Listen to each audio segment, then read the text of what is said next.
안녕하십니까. 조갑제닷컴의 조성호 기자입니다. 오늘은 정시 문제를 떠나서 문화예술에 관한 이야기를 조금 나눠보려고 합니다. 세계적으로 유명한 문인, 또 예술인들을 낳은 도시를 배경으로 도시가 사랑한 천재들이란 책 7편을 저술한 아주 귀한 분이 오늘 이 자리에 나와 계셨습니다. 참고로 말씀드리면은 그 도시 7개는 오스트리아의 빈, 체코의 프라하, 그다음에 영국의 런던, 미국의 뉴욕, 러시아의 페테르부르크, 프랑스 파리를 의미합니다. 그래서 오늘 모신 분은 현직 언론인이시자 문화기행 작가인 주간조선 편집장 조성관 기자님이십니다. 안녕하세요. 나와주셔서 네, 감사합니다. 예. 유명한 분이시기는 하지만 조갑제 TV는 오늘 처음 나오셨기 때문에 우리 시청자분들께 간단한 소개를 좀 부탁드리겠습니다. 제가 조갑제 TV에 출연 제의를 받고 선뜻 오케이를 한 이유가 있습니다. 다름이 아니고 제가 초년병 기자 시절에 10년간 조갑제 월간조선 당시 부장과 일을 했는데 그 당시 제가 여러 면에서 조갑제 기자는 저의 롤 모델이었고 그 중에서 하나 조갑제 당시 부장께서 박정희 전기 13권인가요? 네, 맞습니다. 네, 13권을 쓰셨는데 제가 그걸 밑에서 지켜보면서 어떤 생각을 했냐면 나도 나만의 그런 라이프 워크를 하고 싶은데 내가 과연 박정희 전기에 도전해서 나를 조갑제 당시 기자를 능가할 수 있을까? 그건 불가능하다라는 결론을 내렸습니다. 그러면서 저 혼자 모색을 한 게 나는 어떤 걸 기자 겸 작가로서 어떤 걸 했을 때 박정희 전기 13권을 능가하는 또 다른 차원에서 그거를 뛰어넘는 작품을 남길 것인가를 많은 시간 고민을 했습니다. 그러다가 제가 우연치 않게 찾은 게 도시가 사랑한 천재들 시리즈입니다. 그래서 조갑제.com과는 저는 작가로서 기자로서 뗄 수 없는 그런 어떤 운명적인 관계가 있습니다. 예. 그래서 저도 조성관 편집장님을 이렇게 우물로 양으로 알고 지냈는데 저한테는 이제 언론계의 대선배시고요. 네. 과거에 월라간 조선에 계실 때는 이제 정치 쪽에 네. 아주 추적이나 이런 추적 기사나 또는 분석 기사를 아주 심도 있게 쓰셨던 분으로 기억을 하는데 네네. 이렇게 문화예술 쪽에 또 조예가 깊으실 줄은 몰랐습니다. 네네. 그래서 이 도시가 사랑한 천재들의 시리즈를 집필하시게 된 계기가 어떤지 좀 여쭤봐도 될까요? 사실은 그 부분이 제일 중요한데요. 구체적인 예를 들면 2006년이 모차르트가 태어난 게 1756년입니다. 예. 1756년이고 프랑스 대혁명 2년 뒤인 1791년에 죽었습니다. 네. 그러니까 35회를 살았는데 네. 제가 2005년 12월에 예. 모차르트 탄생 250주년을 취재하기 위해서 비엔나를 여행한 적이 있습니다. 예. 그 전에도 비엔나를 취재한 적이 있지만 근데 그 당시에 독일어를 쓰는 오스트리아인이죠. 근데 영어를 자유제재로 구사하는 오스트리아인과 모차르트 전문 가이드입니다. 그와 함께 비엔나에 있는 빈에 있는 모차르트 관련 흔적들을 이렇게 추적하는 그런 시간이 있었는데 재미난 거는 모차르트 최후 교향곡 혹시 세 곡이 뭔지 아십니까? 저는 잘 모르겠습니다. 39번 네. 프라하, 네. 40번 그리고 41번 주피터입니다. 이게 죽기 직전에 쓴 교향곡인데 이 집을 찾아가는 과정에서 제가 아주 신비로운 경험을 했습니다. 뭐냐면 이 집을 찾아가는데 오스트리아인 모차르트 전문 가이드와 함께 찾아가는데 한 100m쯤 앞선 놔둔 100m쯤 앞에서 눈발이 날리고 있어요. 눈발이 사선으로 치고 있었는데 그때 눈발과 함께 제 귓전에 어떤 음악이 들리는 거예요. 뭐냐면 바로 40번 교향곡 G 마이너가 제가 귓전에 들리는 겁니다. 근데 제가 걸어가면서 그 음악을 생각한 적이 없거든요. 예. 근데 그 음악이 쿵쿵 들리는데 그 집이 다가올수록 그 음악이 더 크게 들리는 거예요. 예. 근데 그 집 앞에 딱 섰는데 그 모차르트 전문가이도 함께 그 집 앞에 섰는데 마치 내 눈앞에 그 대편성 교향악단이 빈필이 아침 그 40번 교향곡 40번을 연주하는 것과 같은 어마어마한 울림으로 사운드로 그 음악이 들리는 거예요. 예. 그래서 저는 충격적인 경험을 한 거죠. 그래서 온몸에 그 모골이 송연한 전율을 느꼈는데 그건 뭐 잊을 수가 없는 경험이죠. 그때 제가 비로소 알았습니다. 그러니까 우리가 그 살면서 수많은 경험을 하고 또 경험이 기억으로 남잖아요. 그렇죠. 근데 기억은 메모하지 않거나 그러면 다 시간과 함께 기억은 맺혀지는 순간 시간과 함께 망각의 강으로 레테의 강으로 흘러갑니다. 그렇죠? 네. 근데 특정 공간에 가면 그 기억이 되살아나는 경험이 있잖아요. 아, 네. 맞아. 여기서 뭐 했어. 여기서 그랬는데 근데 평소에는 그 기억이 떠오르지 않아요. 네. 바로 저는 어떤 걸 떠오르냐면은 특정 공간에 가면 기억이 맺혀 있고 기억이 포도송이처럼 주렁주렁 달려 있다는 그 경험을 하게 된 겁니다. 그래서 사람의 기억은 거기서 공간에 맺혀진다. 그래서 그 공간과 장소에 가면 그 사람과 그게 자기 부모님이 될 수도 있고 혹은 불멸의 천재가 될 수도 있고 그런 사람들과 교감을 나눌 수 있는 거죠. 예를 들자면 굳이 천재가 아니더라도 네. 부모님과 돌아가신 부모님과 어디에서 음식을 먹었던 어떤 식당에 우연히 갔을 때 그 부모님과 그 당시 그 공간에서 나눴던 대화가 다 떠오르잖아요. 네. 똑같은 경험이죠. 네. 그래서 우리는 공간에 저장된 시간, 그리고 시간 속에 저장된 이야기들을 너무 경시하는 경향이 있어요. 시간 속에 예, 그렇죠. 모든 공간에는 이야기가 저장되어 있습니다. 예. 그 이야기는 시간의 그 어떤 축적 속에 스며들어 있죠. 근데 그걸 너무 경시해요. 그래서 너무나 공간을 쉽게 부수죠. 네. 건물을, 집들을 낡았다는 이유 하나만으로. 바로 그런 데서 제가 느꼈기 때문에 그 도시가 사랑한 천재들을 시리즈를 써야 되겠다. 이것은 나의 일종의 작가 조성관으로서의 어떤 사명이다라고 느낀 거죠. 예. 알겠습니다. 그래서 오늘 그 이야기를 나눌 주제의 책은 네, 예. 그 7편 중에서 네네.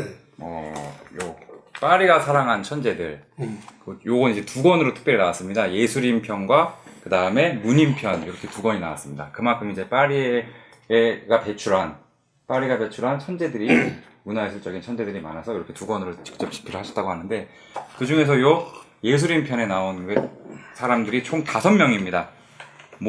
화가 모딜리아니와 네, 네, 예. 그다음에 로댕, 네. 그다음에 샤넬, 네. 그다음에 에펠, 그다음에 네. 에디트 피아프. 예, 예.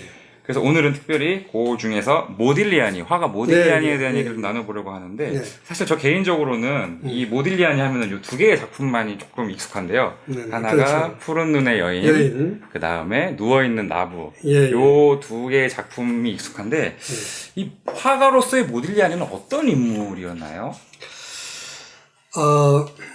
모딜리아는 분명 천재죠. 불멸의 천재죠. 예. 근데 혹시 이런 얘기 들어보셨나요? 천재를 뭐라고 정의할 수 있겠느냐라고 했을 때 천재를 뭐라고 정의할 수 있겠느냐. 제가 오늘 마지막에 편집장님께 예. 여쭤볼 질문이었습니다. 예. 예.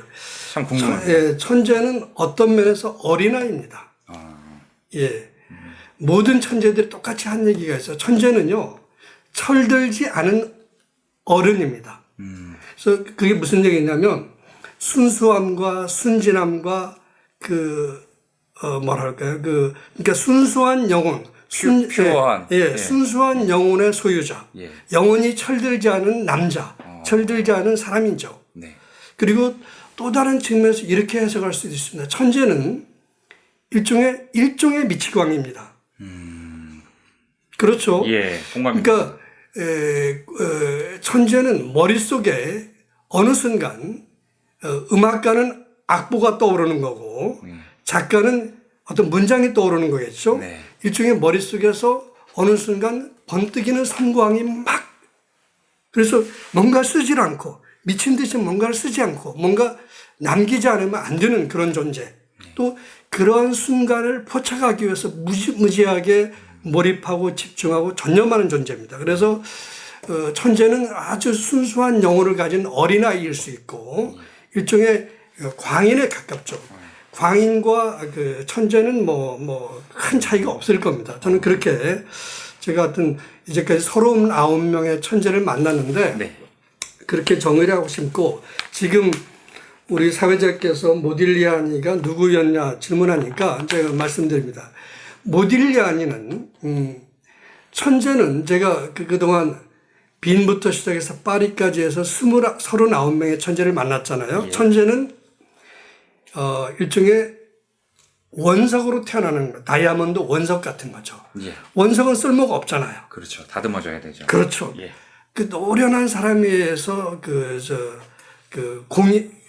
장인에 의해서 다듬어져야 되죠. 그래야 아주 고부가 가치의 비싼 보석으로 팔리는 거 아니겠습니까?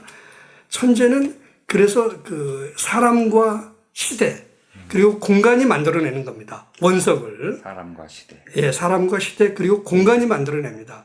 근데 피카소 같은 경우는 천재성을 갖고 태어났지만 피카소 같은 경우는 20대 초반에 이미 그 천재성을 발현한 사람이고, 예, 모딜리아니는 36해 36년을 살다 죽었는데 그 천재성이 겨우 말년에서 30살이 넘어서 겨우 한 3, 4년간 그 사이에 마지막에 꽃을 핀 네. 발화한 활짝 만개한 그런 천재죠. 그러니까 결과적으로 이건 무슨 말이냐. 그 피카소의 경우는 일찌감치 천재성을 드러냈기 때문에 천재 아티스트로서 명예, 네. 부, 또 여러 가지 부수적으로 따르는 그게 있지 않습니까? 그걸 다 누린 사람이죠. 돈도 어마어마하게 벌었고. 예. 그렇죠? 네. 뭐, 공식 부인만 여러 명이지 않습니까? 예. 예, 그래서 제가 알기로 부인만 5, 6명이 넘잖아요. 네. 근데 모딜리아니는 아주 늦게 그게 터진 경우죠. 네. 그 얘기는 뭐냐? 그러면 그 시간까지는 굉장히 불행했다는 얘기죠. 그래서 모딜리아니는 그러면서 굉장히 좀 불운한, 그리고 다른 몇몇 소수의 뛰어난 사람들이 아니면 예. 모딜리아니의 천재성을 알아보지 못한. 그러니까 알아보지 못한 사람들이 그 사람의 실체를 모르면서 쉽게 얘기하잖아요. 저 미치광이야. 그렇죠. 술주정뱅이야. 단면만 보고 이제. 그렇죠. 예. 세상 사람들은 그렇게 평가합니다. 예. 미치광이야. 술주정뱅이야. 약쟁이야. 네.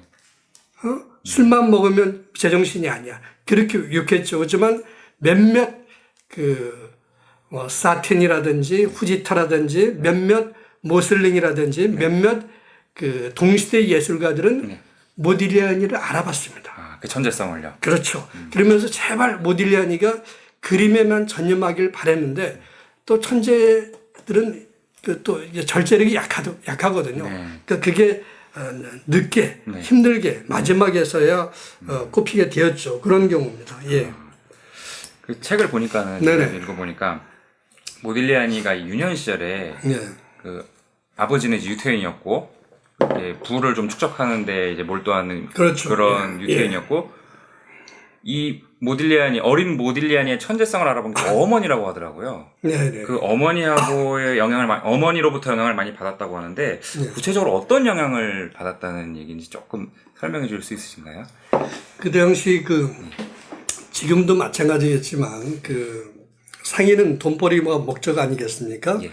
더군다나 유대 상인은 더 이상 설명할 필요가 없죠. 예. 베니스 상인에서 나오는 등장인물이 유대 상인 아니겠습니까? 예. 그렇죠. 근데 아버지는 아주 철저한 석탄을 팔아서 돈을 나름대로 중산층의 부르주아의 그거를 형성한 사람이었는데 그런 자기 가업을 물려주고 싶은 아들이 태어나는데 얘가 그런 돈 버는 쪽엔 관심이 없고 그림 그린다고 하니까 못마땅하잖아요. 예. 자식은 흔히 하는 말이 뭡니까? 그림 그려선 그때나 지금이나 뭐라 그러죠? 선입견이 예, 그림 그려서 못 먹고 산다. 네. 밥에 입에 풀칠도 못한다. 네. 지금도 마찬가지입니다. 그러니까 그렇게 마땅치 않은 거죠. 근데 어머니는 네. 가문도 좋았고 프랑스계였는데 어머니는 또 불어를 자유제자로 하는 그 이탈리아인이었어요. 그래서 예. 그 이탈리아 시를 프랑스어로 번역할 정도로 네. 지적인 여자였습니다. 당시에서는 굉장히 지적인 여자였습니다. 왜냐하면 그 시기에 유럽인들은 네. 거의 여자들에게 배움의 기회를 주지 않았거든요. 아, 그 당시에는. 그럼요. 19세기 유럽 여자들은 그냥 지참금을 가져서 네. 지참금을 주면 지참금 들고 좋은 남자서 만나서 결혼하는 게 최자의 꿈이었죠. 직업이 없을 때죠. 그렇죠. 가정부나 가정교사나 아니면 거의 일다운 일을 할 수 없을 때, 그러니까 지적 수준이 뛰어날 수가 없죠. 그런데 아주 예외적으로 모딜리아니 어머니는 굉장히 지적인 여자였어요. 그래서 늘 시를 읽어주고 단테의 신곡을 예, 그렇다고 읽게 해주고 그랬는데 아버지와 어머니가 어떤 차이였냐? 아버지는 그렇게 이 자식아 그림 그려서 뭐해? 너 먹고 살지도 못해. 너 이렇게 말했지만 어머니는 그래? 네가 그 아들이 그림에 재능이 있어 보이니까 모딜리아니 고향이 혹시 어딘지 아세요? 리브리노? 리브로노입니다. 네, 리브로노. 리브로노는 그 도시가 있는 주가 토스카나 주예요. 예. 토스카나 주의 주도가 어딘지 아세요? 토스카나 이 주도를 모르면 안 되죠. 그 르네상스의 중심지였는데 피렌체. 예, 그렇죠. 영어로 하면 예. 플로렌스죠. 예. 영어로 플로렌스, 이탈리아로 피렌체죠. 피렌체가 주도였어요.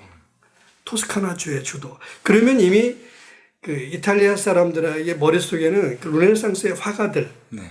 뭐 아시지 않습니까? 이름 거론하지 않아도 다 알죠. 라파엘로 뭐 알잖아요.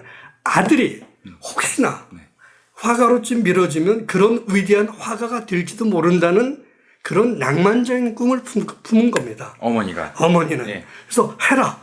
이렇게 권유한 거죠. 아버지는 야 그거 뭐 밥 벌어먹는 거 돈도 못 버는 거 해서 뭐하냐. 이런 차이가 있었던 거죠. 그리고 또 하나는 어머니가 굉장히 인물이 좋았는데 어머니의 눈을 모딜리아니가 타고났습니다. 그래서 모딜리아니가 굉장히 매력적인 눈을 타고나는데 외모나 어떤 지적인 데 관심 또 응원이 어머니가 여러모로 그 큰 지원이 된 거죠. 그래서 어머니는 끝까지 자식이 그림을 그리겠다는 것에 대해서 만류하지 않았습니다. 그래서 네. 파리에서 머물 동안에 상당 기간 동안 백수였는데 어머니가 계속 중산층 부르주아였기 때문에 생활비를 보내줄 정도가 됐었죠. 상당 기간. 네. 그 정도. 그래서 모딜리아니가 피렌체에서 그 미술 학교를 다녔었죠. 그렇죠. 미술 학교를 다니다가 베니스로 가서 베니스에서 있다가 파리로 넘어가게 그렇죠. 되는 거죠. 예. 그래서 이제 파리에서의 이 모딜리아니의 활동이 상당히 꽃을 피우게 됩니다. 이제 그때부터. 아니. 그때부터 꽃을 피우게 된 건 아니고요. 네. 아마 22살에 갔을 겁니다. 네. 22살에 파리로 갔는데, 그리고 나서 거의, 한 10년간은 방황과, 네. 방황. 자기 그림을 찾기 위해서 방황하고 모색하는, 네. 좋게 말하면 모색이고, 방황하고 좌절하고 절망하고, 그러다 보니까 뭘에 빠지겠습니까? 알코올과 마약이죠. 그렇게 그런 시기를 보낸 거죠. 그래서 그 시절에 말씀하신 것처럼 이 모딜리아니의 삶을 표현할 수 있는 세 가지 키워드가 하나가 이제 피카소고 또 하나가 술 그리고 방금 말씀하신 마약 해시시를 했다고 그러는데 여기 한 개를 더한다면 이제 여자가 될 것 같습니다. 아 그렇죠. 그래서 모두 이게 파리 몽마르트 부근에서 이제 모딜리아니의 경험을 한 건데 어떤 삶을 살았었나요? 이때 몽마르트라는 공간 제가 처음 얘기했잖아요. 공간이 굉장히 우리는 공간을 너무 경시합니다. 그렇죠. 장소와 공간을 경시하는데 이 몽마르트라는 공간이 어떤 공간이었냐면 당시에 예술가들의 해방구였습니다. 그러니까 예술가들에게 가장 중요한 건 뭐라고 생각하십니까? 예술가들의 가장 중요한 건 재기, 발랄함 아니면은 그거를 다 통틀은 그보다 상위의 개념이 있겠죠. 프랑스 혁명의 정신이기도 하죠. 세계 정신 중에. 저항이라고 할 수 있을까요? 아니요. 뭐가 될까요? 그러니까 자유죠, 자유. 아, 자유다. 그렇죠. 어떤 것으로부터 구속받지 않고 어떤 것으로부터 속박받지 않는 그런 공간을 원하거든요. 예술가들은. 몽마르트는 그런 점에서 예술가들의 완벽한 그 공간이었습니다. 그래서 일정 부분 알코올도 그렇고 마약도 어느 정도 이렇게 뭐 낮은 수준이지만 허용이 됐고 마약을 유통시킨 사람들의 대부분은 중국 상인이었는데 아편을 비롯해서 그러면서 당시에 그 파리가 세계 예술가들 좁혀 말하면 화가들의 수도였지 않습니까? 그러니까 세계 화가들이 다 모였죠. 일본에서 러시아에서 다 모였죠. 심지어 한국에서도 갔으니까. 그러니까 모델들도 다 그 몽마르트로 모였죠. 그러니까 당시 모델들은 전도양양한 촉망받는 화가들과 연애하는 게 일종의 그 트렌드. 네, 트렌드가 있었죠. 그러니까 피카소가 모딜리아니를 초기에 만났는데 그때 모딜리아니가 뭐 여기저기 뭐 어디 갈지 몰라서 뭐 이탈리아 촌놈을 누가 알아줍니까? 네. 그렇죠? 파리에서 볼 때는 리브르노는 완전 촌이에요. 촌구석이에요. 그러니까 뭐 무명 화가를 누가 알아줘요. 그러니까 피카소가 모딜리아니에게 몽마르트로 가라. 몽마르트에 가면 뭐 여러 가지가 다 있고 예술가들을 만날 수 있고 예술가는 예술가들과 만나면서 자극을 받고 네. 또 영감을 얻고 새로운 어떤 모멘텀을 마련하잖아요. 네. 그리고 또 거기서 피카소가 언급한 게 있습니다. 몽마르트에 가면 여자도 마음대로 만날 수 있다. 그거를 미리 알고 있었다는. 그렇죠. 그래서 결국은 몽마르트라는 공간은 예술가들의 자유가 거의 완벽하게 그 보장된. 네. 그러니까 예술가들이 몰리고 예술가들은 결국 대부분 가난하잖아요. 그렇죠. 가난한 사람들이 모이는 게 집값 싼 데니까 몽마르트가 뭡니까? 순교자의 언덕이라는 뜻인데 몽이 그런 뜻이고 마르트가 마르티어에서인가 마티어에서 온 거죠. 그러니까 순교자의 언덕이라는 뜻인데 언덕 높은 데에 있으면은 집값이 싸잖아요. 그렇죠. 물론 베버리 힐스는 비싸지만 네. 그러니까 그런 데로 돈 없는 예술가들이 모였고 그들을 찾아서 또 여러 가지 모이다 보니까 그런 공간이 형성된 거죠. 예. 그래서 한 가지 더 말씀드리면 그 시기에 피카소, 모딜리아니 등등 수많은 화가들이 드나들었고 그들의 어떤 뭐랄까요 고독과 좌절과 절망과 또 여러 가지를 남긴 그런 공간들이 지금도 그게 고스란히 남아있고. 몽마르트요. 그렇죠. 그게 고스란히 현재까지도 그 형태 그대로 내부수리 외부수리만 조금 한 정도죠. 네. 그게 그대로 남아있다는 거죠. 그러니까 몽마르트는 여전히 18세기부터 19세기, 20세기, 21세기까지 여전히 그 공간으로서 명맥을 유지한다는 거죠. 지금도 그러다 보니까 수많은 여행객들의 일종의 성지 같은 거죠. 예, 그런 거죠. 우리나라로 따지면은 뭐 홍대 그런 느낌이라고 보면 될까요? 아니면 그거보단 좀 더 깊이가 있는 공간이라고 볼 수 있겠네요. 홍대, 뭐 대학로가 홍대보다는 좀 역사가 오래됐죠. 네. 뭐 그 정도로 보면 굳이 비교를 하자면 그 정도 네. 되겠네요. 예. 그런데 저는 이 모딜리아니가 특히 몽파르나스 파리의 내부에는 몽파르나스라는 지역에서 뭐 예술 활동을 보여준 게 좀 재미있게 느껴졌는데 뭐 석재를 훔치는 뭐 그런 행동까지 했었다고 그러던데요. 예. 그게 기괴하게 느껴지던데. 예. 그러니까 그 당시에 파리에서 활동한 여러 조각가들이 있는데 그 당시에 굉장히 유명한 조각가 중에 한 사람이 브랑쿠시라는 사람이 있습니다.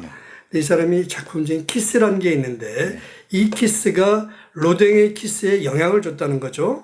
그런 얘기도 있는데 브랑쿠시가 그 모딜리아니를 만나서 모딜리아니에게 조각을 권합니다. 너 한번 조각해봐라. 그러니까 모딜리아니가 그 화가로서 갈피를 못 잡고 방황하고 자기 그림, 자기만의 내 색깔, 자기만의 컬러, 자기만의 소리 있는 그런 그 그림을 잡지를 못합니다. 그런 상황에서 브랑쿠시가 그런 조언을 하는 거죠. 그러면서 조각이 뭡니까? 조각은 입체잖아요. 네. 그림은 평면이죠. 네. 1차원적이죠. 조각은 3차원적이잖아요. 그런 그 조각을 하면서 모딜리아니가 자기 그림의 세계에 눈을 뜹니다. 그러면서 어느 순간 심지어 조각 전시까지 열었는데 어느 순간에 조각을 접고 비로소 자기 그림, 자기만의 그림을 그리게 되죠. 그 조각 작품에 그 긴 목이 나타나기 시작합니다. 특유의 그 예, 긴 목. 예. 비대칭적인 네. 긴 목이 드디어 조각이 나타나기 시작합니다. 그래서 어떻게 보면 조각을 회화로 옮긴 그런 단계. 그래서 몽파르나스에서는 몽마르트에서 그렇게 찾지 못한 네. 뭐 아무리 그래도 안 팔리죠. 왜냐하면 다른 사람 흉내내는 정도니까 자기만의 색채가 없으니까 안 팔리죠. 그러다가 몽파르나스로 내려왔죠. 네. 내려와서 하다가 결국 조각까지 손을 대고 하다가 결국에는 자기 그림을 찾게 됩니다. 그래서 몽파르나스는 네. 그런 의미에서 굉장히 그 모딜리아니에게 중요한 공간인 예, 중요한 공간인 거죠. 예. 그래서 아까 말씀하셨던 그 후지타, 일본인 화가 후지타가 이 모딜리아니의 재능을 알아봐가지고 요 몽파르나스에 있던 시기에 그에 대해서 뭐 평을 한 게 있더라고요. 모딜리아니의 어떤 스타일이나 이런 거에 대해서.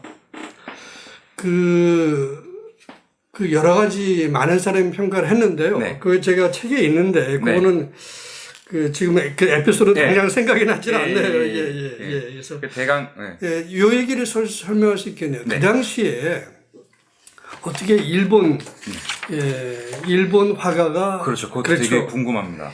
이미 일본은 그 당시에 선진국이었습니다. 그래서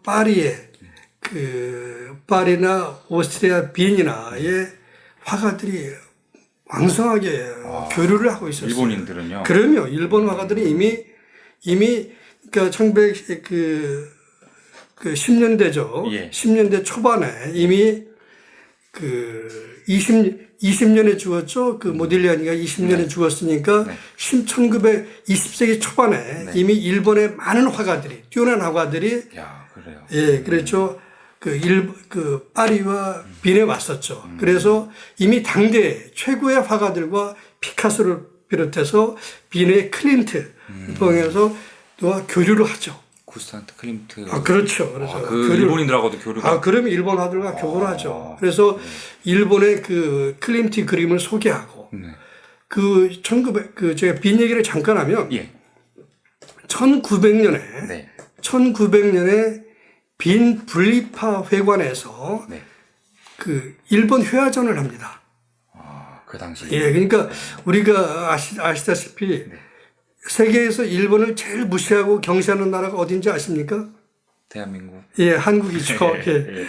뭐 여러 가지가 이유가 있지만 참 일본처럼 한국처럼 일본을 무시하고 경시하고 업신여기는 나라가 없잖아요. 근데 이미 일본은 1900년대 초에 세계 최고의 화가들과 교류가 됐었죠. 혹시 그 그림 아세요? 후지산을 배경으로 해서 파도가 치고 배가 떠 있는 그 유명한 그림 있죠? 본 거는 같은데 네. 잘 기억은 안 납니다. 제가 이름이 정확히 시즈오 오칸가 뭐 그런 이름인데 제가 늘 헷갈립니다. 그 화가는 이미 그 파리에서 그 인상파 화가들의 영향을 그러니까 서로 영향을 주고 받은 거죠. 그러면서 그 그림을 만들어내는 거죠. 그러니까 이미 그 당시에 20세기 초반에 일본 화가들은 빈과 파리에 왕성하게 당대 최고의 화가들과 교류를 하는 거죠. 그러면서 일본을 소개하고 일본은 문화예술적으로 굉장히 앞서간 나라죠. 예, 예. 잠깐 이제 얘기가 좀 아니요. 셌죠? 예, 저도 예. 지금 처음 한 사실입니다. 예, 예, 예. 이 20세기 초에 일본 화가들이 이렇게 유럽의 그럼요. 당대 유명한 화가들과 예, 예. 예술인들과 교류를 했다는 게요. 예, 예. 다시 이제 클림트가 아니라 모딜리아니 얘기로 다시 예, 예, 넘어가서요. 예. 이 1917년에 그 최초로 모딜리아니가 이제 자기만의 스타일을 확보한 어떤 예, 누드화 예. 개인전을 그렇죠, 그렇죠. 파리의 테부가라는 그 베르트 베유라는 예, 예. 그 곳에서 열렸는데 음. 아틀리에죠 이게 예, 베르트 예. 베유라는 갤러리죠, 갤러리. 예, 예, 예. 근데 이게 그 당시에 좀 획기적인 걸로 저는 보이거든요. 네네. 누드화를 가지고 개인전을 한다. 근데 이 첫 개인전이 어떻게 보면 굉장히 의미가 있는 건데 이게 또 허무하게 또 막을 내렸다고 하네요. 그렇죠. 본 사람이 거의 몇 사람이 안 되죠. 예. 예, 그러니까 일반에 공개되기 직전에 네. 이렇게 막을 내렸으니까. 네. 예. 여기 그 에피소드가 예, 그 참, 이게 지금 질문이 굉장히 핵심적인 질문을 하셨는데, 네. 저 같은 사람은 제가 천재 얘기를 쓰고 있지만, 네. 저는 범죄 중에 한 명이죠. 범죄. 네. 범죄 중에 한 명이고, 다만 천재의 세계, 천재의 그 높은 경지를 이해하려고 네. 노력하는, 굉장히 노력하는 평범한 사람의 한 명이죠. 근데, 잘 보세요. 네. 어느 면에서 여론을 형성하는 여론을 형성하는 다수는 범죄들입니다. 제가 얘기 아까 해보겠습니다. 경찰 범죄들이잖아. 그죠? 네. 기자 범죄들입니다. 네. 평범한 사람들 범인들이죠. 검사 범죄들입니다. 때때로는 이들이 여론을 주도할 때가 많잖아요. 그렇죠. 근데 이런 말이 있습니다. 천재는 천재의 세계를 이해를 못 하잖아요. 범인들이, 그렇죠. 평범한 사람들이. 이해 근데 못하죠. 범인들은 항상 자기가 이해 못 하니까 천재들을 함부로 말해요. 네. 저 또라이. 어? 그렇죠. 이렇게 함부로 말해요. 사실 저번에도 그렇습니다. 예를 들자면, 지그문트 프로이트, 정신분석학의 아버지. 예. 프로이트가 끼친 영향이 얼마나 큽니까? 그렇죠? 프로이트가 비엔나에서 그 당시 20세기 초반 비엔나에서 저 또라이 의사라고 취급받았어요. 그렇죠? 네. 저 베토벤도 마찬가지예요. 그렇죠. 근데 범인들은 자기가 이해 못하면 일단 욕해요. 저거 뭐 이렇게 함부로 말합니다. 그 범인 그룹에 경찰, 기자, 검사도 들어가겠죠. 자, 우연히 순찰하던 경찰 2명이 지나가다가 그 전시 갤러리의 겉에 이렇게 포스터를 봤어요. 포스터를 보니까 여자가 음모가 드러난 여자 누드가 있거든요. 그러니까 이게 뭐라고 그러냐면 저 미풍양속을 해친다. 네. 그래서 저 경찰서에서 신고를 합니다. 저 큰일 났다. 그러니까 경찰은 눈에 보기에는 좀 말도 그렇잖아요. 그래서 내리죠. 이 전시회를 빨리 해라. 그러니까 그거에 그 사인을 해주는 그 경찰의 책임자도 역시 평범한 사람 아니겠습니까? 그렇죠. 그런 거죠. 예를 들자면 백남준이 1960년대에 뉴욕에서 그 전시를 할 때도 경찰들은 이걸 외설이라고 그랬어요.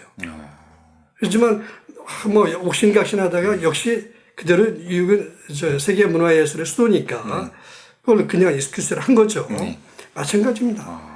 그러니까 결국은 그 일반인이 모딜리아니의 첫 개인 전시회를 볼 기회가 있었는데 아주 극소수의 몇몇 사람만 보고 경찰에 의해서 전시회가 하기도 전에 막을 내리니 당연히 그러니까 그림이 팔릴 리가 없죠. 그렇죠. 그래서 그러는 불운한 그런 사례가 있습니다. 예. 그 포스터를 제가 이 책에 있는 걸 봤더니 조금 그 당시 기준으로 봤을 때는 외설적이라고 느낄 수가 있긴 하겠더라고요. 예. 어떻게 보면 모딜리아니는 굉장히 시대를 앞서 나가는 사람이라고 그렇죠. 할 수도 있는데. 예.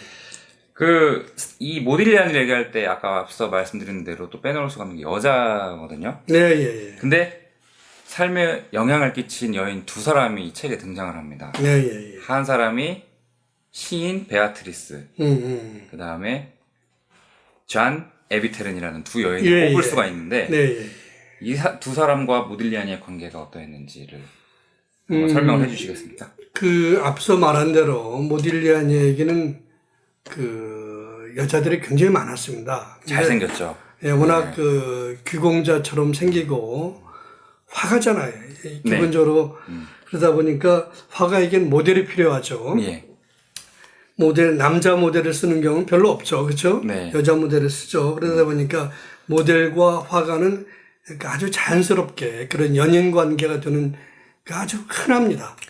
예, 뭐 클림트도 마찬가지였습니다. 그런데 그 여자들이 수없는 여자들이 있었는데 그야말로 그냥 육체적인 관계 이상을 뛰어넘지를 않았죠. 근데 베아트리스는 그 시인이라는 타이틀이 붙을 정도로 굉장히 지적인 여자였어요. 그러면서 일종의 뮤즈였는데 네. 그렇다 보니까 그 모딜리아니를 내면 네. 그걸 좀 흔들고 네. 이렇게 그림에 전념하게 만드는 그런 지적인 능력을 가진 여자였죠. 네. 그런 면이 있었고 네. 잔 에비테르는 네. 에비타리는 굉장히 어린 여자였는데 아마 이 사람이 21년인가 22회 정도밖에 살지는 못했어요. 근데 네. 아주 어린 여자였지만 네. 예술가에게 뮤즈는 네. 나이로 언급할 수 있는 게 아니거든요. 그렇죠. 예. 네. 적절한 비유일지 모르겠지만 찰리 채플린이 예. 54살에 네 번째 공식적으로 법적으로 네 번째 결혼을 했는데 사실혼이 아니라 정식 결혼을. 예. 공식 결혼 네 번째 결혼을 했는데 네. 유명한 극작가에 따랐죠. 유진 온일의 딸인 우나 온일과 결혼했는데 그 당시 나이 차이가 36살 차이였을 겁니다. 18살인 네. 부인을 맞았죠. 네. 근데 두 사람이 진짜 검은 머리가 파뿌리가 될 대로 해로를 했어요. 그러니까 예술가에게 뛰어난 천재 예술가에게 뮤즈는 네.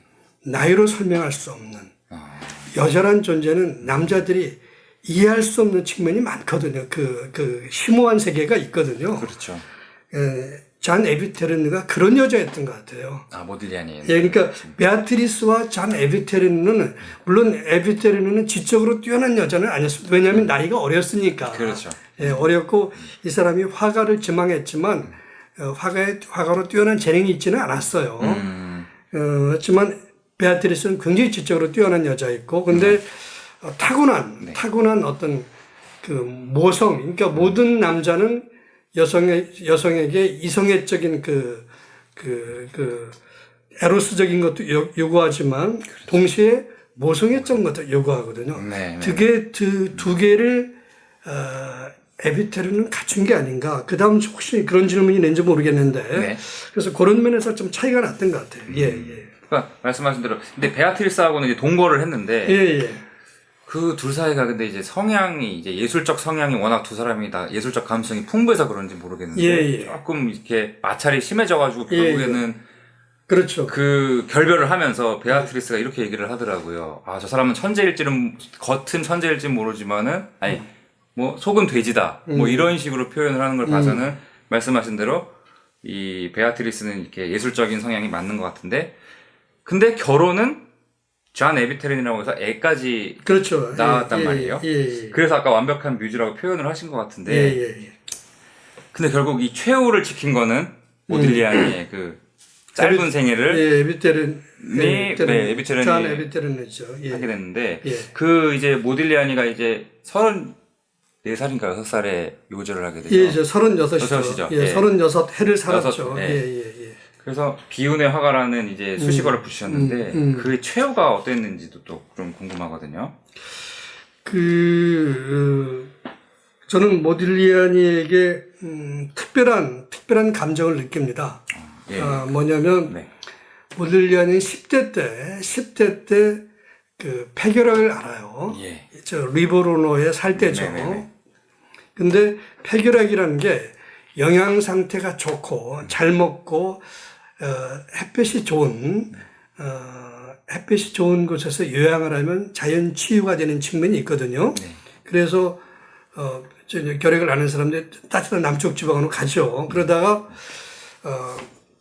제가 그 말씀 드렸잖아요. 파리에 온 게 22살에 와서 14년 정도를 파리에 살다가 그렇게 죽었는데 마지막에 죽은 모딜리아니가 죽은 원인은 결핵성 뇌막염입니다. 그러니까 결핵균은 모든 사람에게는 결핵균이 조금씩 있어요. 네. 그래서 무릎으로 관절으로 나올 수도 있고 뭐라 그러죠? 내성이 약해지면 네. 몸이 약해지면 그게 무릎 이로 나올 수도 있고 뭐 폐로 나올 수도 있고 뭐 뇌로 나올 수도 있죠. 근데 잠복해 있던 결핵균이 그러니까 뇌를 쪽으로 가서 네.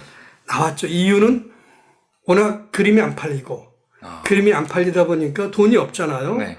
돈이 없다 보니까 좌절하잖아요. 자기 그림을 그래도 안 사주니까. 그렇죠. 결국 사람은 그러면 뭐에 의존하게 됩니까? 술에 의존하죠. 또 마약에 의존하죠. 그러다 보면 생활이 불규칙해지죠. 밥을 제대로 못 먹죠. 좋은 음식을 먹을 수가 없죠. 네. 알코올 중독자는 뭡니까? 밥은 안 먹어도 뭐를 먹죠? 먹죠. 그러면 몸이 약해지죠. 네. 그러면서 이게 자기도 모르는 사이에 결핵균이 이렇게 올라온 거죠. 그래서 네. 전신에 퍼지게 된 거겠죠. 그래서 죽었는데 이제 비참하게 죽었는데 그 당시는 이미 그 잔 에비테르느랑 동거를 하고 있는 상태였거든요. 네. 근데 아시다시피 모딜리아니에 대해 소문은 파다였어요. 몽파르나스에. 네. 말씀드렸죠? 저 알코올 중독자다. 모르는 사람이 볼 때는 저 약쟁이다. 네. 저 술만 먹으면 미치광이처럼 변한다. 뭐 그 잔 에비테르느의 부모는 네, 중산층이었는데 네. 제가 그 살던 집도 가봤어요. 네. 아주 고급 주택가였습니다. 근데 네. 그런 부모가 나이도 거의 뭐 10년 이상 차이 나는 그런 가난뱅이, 알코올 중독자, 화가한테 딸을 주겠습니까? 솔직히 말하면 그렇죠. 그 어렵죠. 네. 어렵죠. 그러니까 결혼은 반대하잖아요. 근데 잔 에비테르느는 모딜리아니의 청혼을 받고 네. 뭐 19살, 20살이 뭘 알겠어요. 네. 하지만 자기 운명을 맡긴 거죠. 네. 이 남자의 사랑이 진실되다는 걸 알고 자기 인생을 건 거죠. 그러다 보니까 뭐 살림을 차렸지만 네. 거기서 애를 생기고 낳고 그랬지만 딸이었는데 네. 남편이 벌지를 못하잖아요. 그러니까 처가에서 생활비 받아 쓰고 뭐 이러면서 처가에 드나들 그러다가 어느 순간 남편이 이제 죽었어요. 결핵성 뇌막염으로 죽었는데 장례를 치를 돈도 없었어요. 네. 그러니까 에비테르느가 친정에 가서 아버지한테 남편 장례식 좀 치러달라라고 하니까 아버지 부모가 거절합니다. 딸에 대한 그 노여움, 네.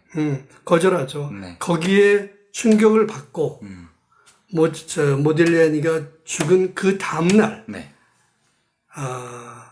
잔 에비테르느는 그 아미오가 거리의 아파트 6층에 살았는데 거기서 네. 그 다음날 아침에 극단적인 선택을 하죠. 근데 그 당시 잔의 몸속에는 두 번째 아이가 있었습니다.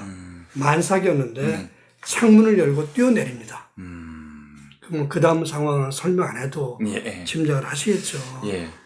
상당히 어떤 천재 모딜리아니의 삶이 이렇게 불꽃 같은 삶이었고 그 주변에 있었던 사랑했던 여인들의 삶도 평범치는 되게 않았던 것 같네요. 그렇죠. 예. 그래서 이제 모딜리아니 하면은 뭐 여러 작품들이 있겠지만은 이제 누드화라는 어떤 선입견 같은 게 저는 솔직히 조금 있었는데 그의 작품 세계는 이 누드라는 어떤 코드에만 이렇게 갇히는 게 아닌 것 같은데 네네. 전체적인 그 작품의 세계를 한번 편집장께서 평가를 해주신다면 어떨까요? 그 제가 미술 평론가가 아니어서 그래도 이제 인상 그거는 정도는 그 좀 죄송스러운 표현이 있고 예. 혹시 그 미술 평론가님들께서 보시면 네. 그 저기 아예 참, 아닙니다. 예. 예. 그런데 저는 작가 입장에서 예. 말씀드리면 누구나 우리가 많은 그 화가의 그림을 보고 지내지만 그 화가의 그림을 기억하는 경우는 많지는 않아요. 근데 모딜리아니의 그림을 한번 보면 누구나 잊혀지지가 않습니다. 네, 네. 저도 20대 초반에 모딜리아니의 푸른 눈의 여인이죠. 네. 근데 정확히 보면 그 푸른 눈은 아니에요. 아니라고, 예. 초록 눈이에요. 예. 예, 더 정확히 말하면 네. 연두빛이죠. 네. 연두 색깔의 눈인데 잊혀지지 않잖아요. 예. 그래서 모딜리아니는 잔을 만나기 전까지는 여인의 초상화를 그리면서 눈을 그리지 않았어요. 그러다가 예. 잔을 만나고 아이를 낳으면서 눈을 그려넣기 시작했어요. 근데 왜 그런지 모르겠지만 네. 연두빛, 초록색의 눈을 그렸죠. 네. 그래서 모딜리아니 연구하는 수많은 사람들은 모딜리아니의 그 초록빛 눈이 인간의 내면, 네. 인간의 그 깊고 깊은 그 의식 세계를 이렇게 쳐다보고 있는 거다. 들여다보고 있는 거다. 그 눈이. 내면을 바라보는. 예, 그 눈빛이다. 그 얘기를 하는데 저는 그게 와닿더라고요. 그런데요. 예, 그래서 그렇잖아요. 뭔가 예. 자기를 쳐다보고 있는 것 같잖아요. 예. 뭔가 자기 내면을 들여다보고 있는 것 같은 네. 그런 느낌을 받게 되죠. 예. 그래서 모딜리아니의 그림은 한 번 보면 잊혀지지 않는다. 그리고 아까 말씀드린 대로 누드화 얘기했는데 머리를 풀어 헤친 그게 한번 보시면 제목이 뭐였죠? 머리를 앞부분에 나오는 이건가요? 요 누워있는 나부. 예. 그 모딜리아니의 그 대표적인 누드화가 지금 오사카 미술관에 있습니다. 네네네. 그러니까 참 놀라운 게 그 당시에 어떻게 오사카 시립미술관에 그렇죠. 그 소장이 됐는지 네. 시립미술관 소장 작품이에요. 모딜리아니의 최고의 그림 중에 하나가. 네. 근데 이미 그 당시 제가 그랬죠. 파리에 나가 있던 일본 대사들은 예술가들, 대사들과 또 예술가들의 후지타를 비롯해서 이래서 어울렸겠죠. 모딜리아니를 알아봤습니다. 신미안이 있었던 거네요. 그럼요. 알아봤죠. 그래서 그 그림을 사들였어요. 그러니까 다른 수집가가 갖고 있던 그림을, 모딜리아니의 그림을 대사가 본국에 얘기를 했겠죠. 대사가 사들였어요. 한 사람의 손을 통해서 두 번째로 수집했죠. 그거를 본국에 갖다 준 거죠. 예. 그래서 지금 오사카 시립미술관에 있습니다. 네. 그러니까 얼마나 이게 저 도쿄 국립미술관도 아니고 오사카 시립미술관인데 그걸 이해하시겠죠. 그래서 저는 많이 본 거는 아니지만 그 누드화를 다 좋아하잖아요. 아무래도. 예, 꽤 좋아하죠. 근데 저는 그 모딜리아니의 누드를 보면서 누드화는 흔히 말할 때 모딜리아니 이전과 이후로 나눈다. 저는 그런 표현을 쓰고 싶습니다. 어떤 화가가 누드화를 이렇게 그려낼 수 있을까? 네. 더 이상 설명을 안 하겠습니다. 네. 저는 그렇게 말씀을 드릴 수 있고요. 예. 아까 말에 어떻게 평가하냐고 할 때는 제가 미술 평론가가 아니어서 조심스럽지만 저는 이렇게 말하겠습니다. 모딜리아니는 그 전까지 혹은 그 이후로 아무도 없던 누구도 해내지 않은 그만의 독특한 고유한 그림 세계를 창조해낸 사람이죠. 그런 이후에 그런 모딜리아니의 여인의 초상화, 누드화 같은 그림을 본 적 있나요? 없었죠. 없습니다. 네. 거기에 바로 모딜리아니의 불멸성이 있는 거죠. 그게 그 원석을 가지고 태어났지만 그 이탈리아에서 그걸 해결해 주지 못하고 다듬어 줄 사람을 만나지 못했죠. 그래서 파리로 22살에 와서 한 10여 년간 그러니까 도전하는 사람을 노력하는 사람은 끝까지 죽을 때까지 방황한다는 말이 있지 않습니까? 노력하지 않으면 방황할 이유가 없거든요. 그렇죠. 그러니까 끝까지 노력을 한 거죠. 그다음에 방황하고 좌절하고 절망하고 그런 와중에서 자기만의 그림 세계를 발견해낸 거죠. 그러면서 저는 모딜리아니를 아주 높게 평가합니다. 예. 그러면 정리를 하면은 비운의 화가인 동시에 모딜리아니는 또 전무후무한 그렇죠. 스타일을 창조해낸 그럼요. 화가라고 정리가 될 수 있겠네요. 예, 예. 그래서 한 말씀 드리면 네.